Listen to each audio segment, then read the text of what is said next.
One of the most misunderstood passages in the book of Revelation is Revelation chapter 7, verses 1 to 8. Like the numbers elsewhere in the book of Revelation, the number 144,000 is a symbolic figure or representation. Here, it stands for the complete company, and the description is that of a great multitude of the redeemed saints in Christ. For instance, the Watchtower sect teaches that there will be only 144,000 saints in heaven. Nothing can be further from the truth than that. In the vision, John saw a great multitude which no one could number, standing before the throne of grace. This is obviously more than a literal 144,000 people present. Revelation chapter 7, verse 9. After these things I looked, and behold, a great multitude which no one could number, of all nations, tribes, peoples, and tongues, standing before the throne and before the Lamb, clothed with white robes, with palm branches in their hands. Also, the setting and timing of the book must be understood to appreciate its audience at that particular time. First, the initial membership of the church after Pentecost was mainly composed of Hebrew Israelites, often formed by worshippers at synagogues. This was true also for churches in Asia Minor. Acts chapter 2, verses 5 to 12. And there were dwelling in Jerusalem Jews, devout men from every nation under heaven.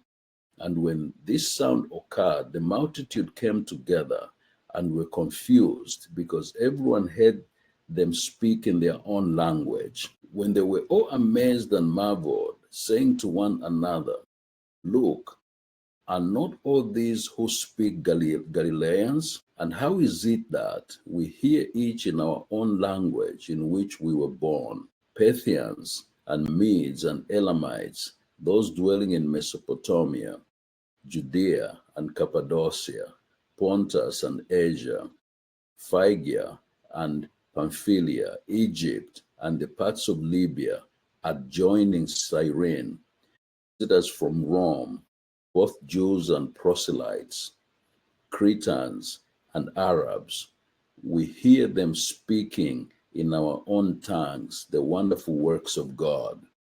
So they were all amazed and perplexed, saying to one another, whatever this could mean. Acts chapter 13, verses 13 to 15.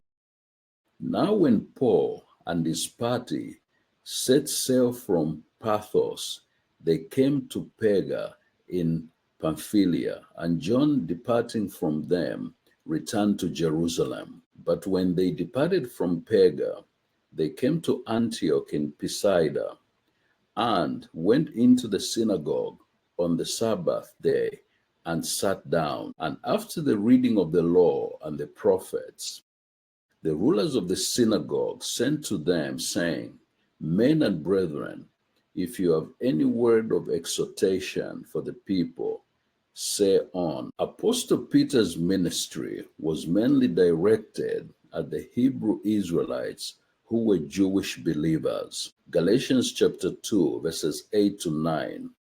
For he who worked effectively in Peter for the apostleship to the circumcised also worked effectively in me toward the Gentiles. And when James, Cephas, and John, who seemed to be pillars, perceived the grace that had been given to me, they gave me and Barnabas the right hand of fellowship, that we should go to the Gentiles and they to the circumcised. The first century Israelite was very familiar and well educated in the language and symbols of the Old Testament scriptures. Since the early church membership mainly consisted of Hebrew Israelites, you can conclude that these Christians were well familiar with the symbolisms that John used in writing the book of Revelation.